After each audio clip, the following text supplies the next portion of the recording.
Hello and welcome to a episode of the Euro vlog for November 2022. Small disclaimer, this video may well contain triggers as we do talk about suicide, anxiety, depression, as well as things like substance abuse and a range of mental health difficulties that people face every day. So please, if you do go into this, do just be aware and make sure you look after yourself before and after, especially if that means talking to someone else and getting their support. Now, onto the vlog. Hello and welcome back to another episode of You Are Right, the vlog for male mental health for November 2022. Today's the 18th. This is vlog 18. And I'm joined today by David.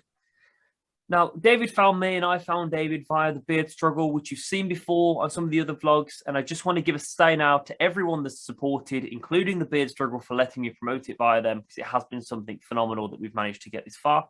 And me and David are going to be talking about mental health awareness, which is, of course, a very varying subject. But I'm going to hand over just to David to share his thoughts on it to start with. So over to you, good sir. Mental health, especially amongst men, it's a big thing, especially because we as men always like to keep things to ourselves. We like to bottle them up, and then eventually that bottle tips and spills over, and we might go off on someone that we didn't mean to for the most minor thing. Even if it's the smallest thing, you should share it with someone, your family, your friends, a random stranger that you met in the park walking one day. Sometimes it feels so good to get things off of your chest. I come from a military background, so a lot of things happen. We're always encouraged to keep things to ourselves a lot of times, but that's not the case. It's not good for you inside. It kind of tears you up. It's definitely something you mentioned in the military side there. So I know that we spoke very briefly about it on Facebook. You know, it's definitely worse for vets and people that have come out of the military, especially around the awareness of it, because you are right. There is kind of like that mentality of you keep it to yourself, you get through it. And then when you leave and you go back to Civvy Street, you then have to try and adapt with all these inner demons really battling. Adapting is the hardest part. Learning how to be a civilian again is definitely a challenge, because no matter how many years you're in, whether you're in for your short 4-year contract or you stay 20 plus years in, it's always hard getting back to civilianship. It's a big challenge, honestly. There's a lot of things that you have to face. Your whole life changes again, a lot more rapidly than it does in boot camp. In boot camp, you have a few months and it kind of integrates you into the process. But when you leave the military, you kind of get thrown back into the world, and it's like, here you go, good luck, and have fun doing it. Did you find when you have you now left the military, or? I have. I kind of bounced around a little bit. I went from active duty to reserves to inactive reserves. So right now I have no obligation to go and show up on a base, but I still do have my privileges there. Okay. When you felt when you kind of not came out of the forces then, but kind of stepped back, did you find that there was people that you could talk to, or did you feel like you couldn't talk to them? What was the? I kind of had very few people that I thought that I could talk to transitioning to being a civilian again, because there's a lot of things that someone that was never in the military would not understand at all. The humor is a big part of that, honestly. It's a completely different ball game there. So some people that I could talk to were still in the military, so they understood where I was coming from, but at the same time they didn't, because they weren't transitioning back out. So like the awareness was there, maybe, but there wasn't enough around. It wasn't enough around that you felt you could feel comfortable to talk to them. Right. Is that kind of like, yeah, I don't want to put words in your mouth. I'm just kind of trying to find my way into the next part of the conversation. And That must have been hard. It. I know a few people that have left the forces, and that have kind of integrated back into real life, but they've been lucky in a way that they haven't seen. Well, they're all Navy based, so some of them have seen something, some have seen another, and you see them every so often if they have weekends off sometimes on base, and actually the integration's there, but there's still a bit of back and forth. Of course, deployment when you're away for X amount of months, what you must see and bring back with you. And I think it's really key that we kind of think, especially with how many veterans worldwide, take it out of any country worldwide, suffer with PTSD when they come back. And actually, there's an awareness of it, and people are aware, but no one really knows what to do with that information, do they? Right. And the best thing I could say about that with a veteran coming home is be there for them. You might not understand what they're going through or even what they're talking about half the time, but just be there and listen to them. That is probably the best thing you can do. A lot of it's going to sound really bad. A lot of it's going to sound really sad, but that's not the whole experience that they have. It's just the things that they have to get off of their chest. And it's important that you let them do that too. That's really key to pick up on, that while there may be mental health awareness, people need to also be willing to listen. And I'd argue, and so tell me if you feel differently, but I'd argue that actually listening is worth more than responding. I 100% agree to that. You just have to be listening to them. You have to be open to listen to them. Even with me personally, I always tell my friends and family, you can come and talk to me. I might not know what to say at that moment in time. I might think of something 3 hours later or 3 days later, but I'm here to listen to your story. I've always told people I would rather listen to your story than your eulogy. And that is moving. I had really warm tingles when you said that. I get there as often. That struck me, that did. But it's true. There's many people that I think lose their lives and end up taking their own lives because they didn't get the right support, or actually a lot of those people just need a conversation, or they need to start a conversation. And and maybe then there isn't that much awareness about it. While people are now aware, and mental health is growing in the world, it is, there's more people talking about it than there ever has been.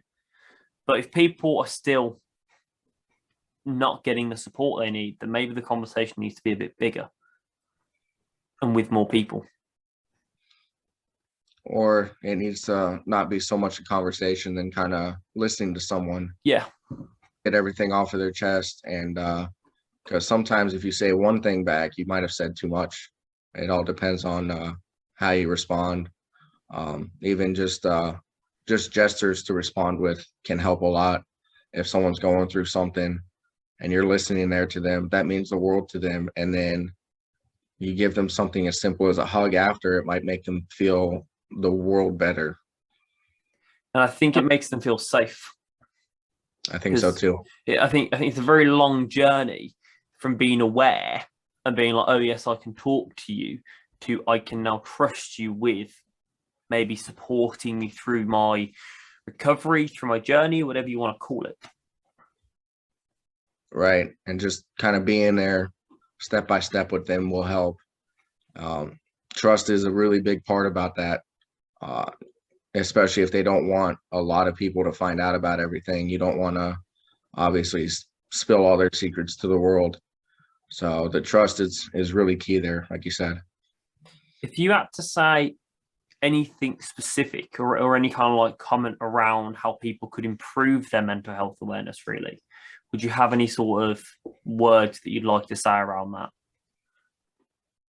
So to improve the awareness there, sometimes you have to recognize certain things about someone that's going through something, but they're keeping it to themselves. You have to compare how they're acting today to how they were acting a week ago.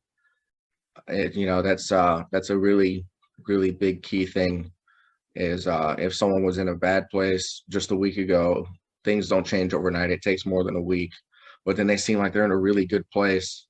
Something could have drastically changed and it's not for the better. or they were in a really great place and now all of a sudden they're in a bad place. You got to be willing to take that leap of faith and ask them, hey, how are you doing? Are you doing okay? Is something hurting you? Is something bothering you? And that's really, I think something that people need to take on board, that actually sometimes, and I've seen it myself and I've done it myself and I've had it done to me. The words "are you okay" are a very powerful set of words for someone that isn't. For someone that isn't and someone that's near a breaking point, "Are you okay?" opens them up a little bit because they're at that point. And as a response to, if that person, turns around to you and goes, "No, I'm not," then that's realistically your time to listen. I Right, think. it is. And as you said earlier, David, it's a lot less about the response and more about, or no, it's not a conversation as such all the time. Sometimes it's just listening, because we all have to start somewhere. We do. And sometimes it's not the person that's hurting that starts it. Sometimes it's someone else that recognizes it. Even if they say, I'm fine. That's a big thing for guys. I'm fine is the response.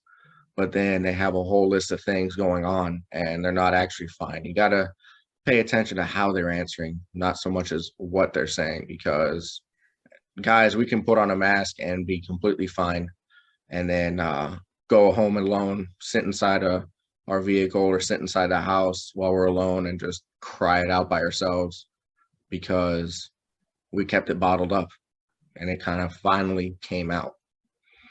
Couldn't tell you the amount of times I think I've got home from work and just sat in my car. And you're like, I need to go in the house and do stuff, but time just kind of moves past you differently in that moment. As some people it's peace, some people it's agony. I think it's quite varied there, and I think that's quite something to be knowledgeable about. Actually, times when people are going to feel these emotions are probably when they're alone, and actually, you don't have to be there to be aware of it.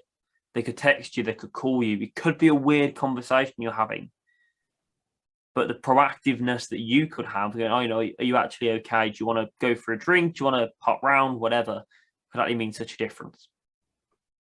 It can make that big difference.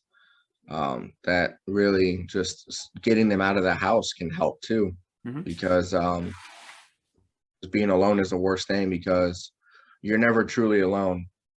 You got you and then your thoughts, and sometimes your thoughts can be pretty dangerous if they're not set in check. And you put those in check by being with people, by getting out there and just trying to decompress with friends and family. Are there any kind of, what I would say, I'm going to call them closing remarks, but they don't have to be. Any closing remarks around mental health awareness you'd like to make, David? So far as that, just keep your friends pretty close. There's always that old saying, keep your friends close and your enemies closer. And just because someone's done something bad to you doesn't mean that they're still not human. So keep everybody close. Keep an eye on everybody that you see, because you never know what somebody's going through. And one remark can push them over the edge, or it can pull them back from the edge. Thank you, David, for your time on this. Well, what is a lovely evening, but it'll be a lovely morning when these people watch it. People need support every day. The Movember charity is funding projects to help people to raise awareness of more than just mental health. It's mental health in general that they're working towards. And you could support them a lot by donating to the charity. So if you can, please do. If not, please make sure we share this video as wide as possible. David, thank you very much for coming and doing this with me. It honestly means the world that I can get so many people involved in this, and that you are now one of these people involved in such a fantastic project. So thank you For having me. And for the rest of you, I hope you have a lovely day on whatever you're doing on the 18th of November. And I will catch you guys tomorrow for the next vlog. Have a good day, guys. Goodbye. Thank you for watching that You're Alright vlog. It's been a phenomenal journey that we've been on to get this far, and we're hoping that it will long outlive the vlog series. But it's not over there. There is more to be done, and there is a donation link to the Movember charity inside the description. If you can donate, please do consider it, or even if you can just spread that link far and wide to get as many people to donate as possible, that's also fantastic. We are actively making a change, and you're part of that. So thank you. I'll see you tomorrow.